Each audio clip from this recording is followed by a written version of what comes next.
কৃষি থেকে পররাষ্ট্রনীতি, শিক্ষা থেকে স্বাস্থ্য খাত, প্রেসিডেন্ট হিসেবে অল্প সময়ে জিয়াউর রহমান যা যা করে গেছেন তা অনেকের চিন্তারও বাইরে। জিয়াউর রহমান ক্ষমতায় ছিলেন 4 বছর 1 মাস 9 দিন। তিনি ছিলেন বাংলাদেশের অস্থির সময়ের সুস্থির রাষ্ট্রনায়ক। রাষ্ট্রনায়ক হিসেবেও তিনি কৃষি ও কৃষকদের কথা ভাবতেন। তাকে বলা হয় কৃষক বান্ধব রাষ্ট্রপতি। কৃষি সহ কোন কোন খাতে জিয়াউর রহমানের কল্যাণে বৈপ্লবিক পরিবর্তন এসেছিল বিস্তারিত জেনে নিন। তিনি দেশ জুড়ে খাল খনন কর্মসূচি শুরু করেছিলেন। বিষয়টা হালকাভাবে নেওয়ার কিছু নেই। খাল খননের ফলে কৃষিতে সেচ পদ্ধতি সহজ হয়েছিল, কৃষি পণ্য বৃদ্ধি পেয়েছিল, মাছের উৎপাদনও ব্যাপকভাবে বেড়েছিল। জিয়ার আমলে দেশব্যাপী মোট 14,000 খাল খনন করা হয়েছিল। জিয়াউর রহমানের আমলে কৃষি খাতে বেসরকারি উদ্যোগকে স্বাগত জানানো হয়। সেচের জন্য গ্রামে গ্রামে ক্ষুদ্র ক্ষুদ্র দল গড়ে ওঠে।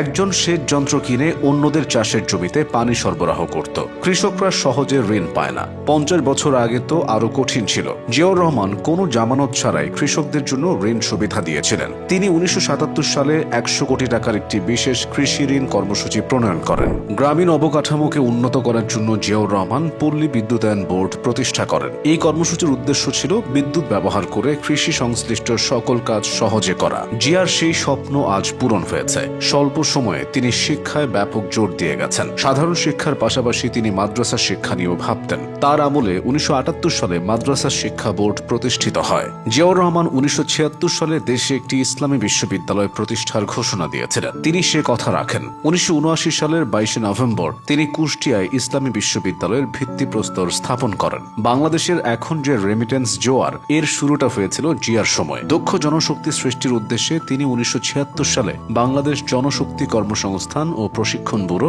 তথা BMET প্রতিষ্ঠা করেন। ওই সময় তার নিজ উদ্যোগে মধ্যপ্রাচ্যের 6টি দেশে 8,500 বাংলাদেশি শ্রমিকের কর্মসংস্থান হয়। আজ 1 কোটিরও বেশি বাংলাদেশিদের প্রেরিত রেমিটেন্স দেশের অর্থনীতির চাকা সচল রেখেছে। জিয়াউর রহমানের নামে সৌদি আরবে রয়েছে জিয়া গাছ। আরাফার ময়দানের এসব গাছের নাম জিয়া গাছ। 1977 সালে সৌদি বাদশাহ ফাহাদের আমন্ত্রণে জিয়াউর রহমান সৌদি যান। প্লেন বোঝাই করে তিনি প্রচুর নিম গাছের চারা নিয়ে গিয়েছিলেন। সৌদির বাদশাকে জিয়াউর রহমান বলেন, গরিব মানুষের দেশের গরিব রাষ্ট্রপতির পক্ষ থেকে আপনার জন্য এই সামান্য উপহার। সেই নিমের চারাগুলো আজ আরাফার ময়দানে শীতল ছায়া দিচ্ছে। হাজিরা এখানে বসে বিশ্রাম নেন। সৌদির বাদশাহ সে সময় উন্নয়নের জন্য বাংলাদেশকে অর্থ সাহায্য দিতে চেয়েছিলেন, কিন্তু জিয়াউর রহমান জানিয়েছিলেন বাংলাদেশের মানুষ গরিব, কিন্তু তারা পরিশ্রম করতে জানে। সৌদিতে উন্নয়ন কাজের জন্য হাজার হাজার শ্রমিক দরকার ছিল। জিয়াউর রহমান সৌদির বাদশাকে অনুরোধ করেন বাংলাদেশ থেকে যেন শ্রমিক নেওয়া হয়। বাদশাহ ফাহাদ রাজি হন। উন্মোচিত হয় এক নতুন দিগন্ত। তখন থেকে বাংলাদেশ থেকে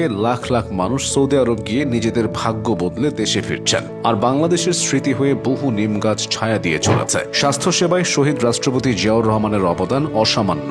50 শয্যার ক্যান্সার ইনস্টিটিউট ও হাসপাতাল, শহীদ সোহরাওয়ার্দী হাসপাতাল, পঙ্গু হাসপাতাল, PG হাসপাতালের C ব্লক, জাতীয় চক্ষু বিজ্ঞান ও ইনস্টিটিউট সহ বহু প্রতিষ্ঠানের ভিত্তিতে জিয়ার নাম আছে। 1978 সালে তিনি কলেরা তথা ICDDRB হাসপাতাল প্রতিষ্ঠা করেন। দক্ষ নার্স তৈরির লক্ষ্যে 1981 সালের 5 জানুয়ারি মহাখালীতে নার্সিং কলেজ এবং 3 এপ্রিল জাতীয় হৃদরোগ ইনস্টিটিউট ও হাসপাতাল প্রতিষ্ঠা করেন। তার পৃষ্ঠপোষকতায় জনস্বাস্থ্য পুষ্টি প্রতিষ্ঠান নিপসম ও EPI প্রতিষ্ঠিত হয়েছিল। এভাবেই অল্প সময়ে তিনি দেশের বহু খাতের চেহারা বদলে দিয়েছিলেন। জিয়ার ইন্তেকালের পর জিয়া পরিবারের কাছে খুব বেশি সম্পদ ছিল না বলে শোনা যায়। এতেই তার সততা সম্পর্কে ধারণা পাওয়া যায়।